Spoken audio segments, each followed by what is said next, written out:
दरगाह आलिया लवारी शरीफ जे बानी हज़रत सुल्तानुल औलिया ख्वाजा मोहम्मद ज़म्मा सिद्दीकी नक्शबंदी कुदस रहो जंजो 269 सालियानो उर्स मुबारक।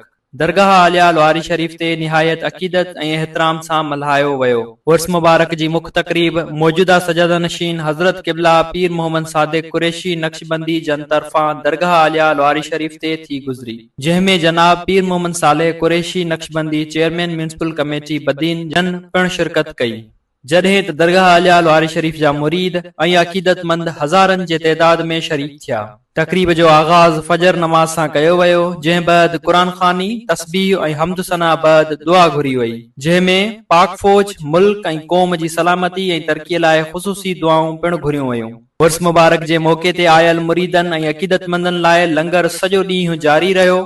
उर्स शरीफ जा इंतज़ामात संभालण में निशात तंज़ीम जमायत लवारी शरीफ, नाज़ शागिर्द तंज़ीम निशात जमायत लवारी शरीफ, निशात गर्ल्स विंग जमायत लवारी शरीफ ऐं निशात सिक्योरिटी वॉलंटियर्स जे उहिदेदारनि ऐं कारकुननि बख़ूबी ख़िदमतूं सरअंजाम ॾिनियूं।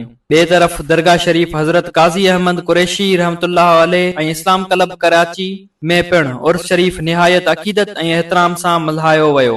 जॾहिं त हैदराबाद, सांगढ़, नौशहरो फेरोज़, लाड़काणो, दादू सीता, गंदखा बलोचिस्तान समेत मुल्क जे कुॾ कुड़छ में पिणु उर्स मुबारक जूं तक़रीबूं थी गुज़रियूं।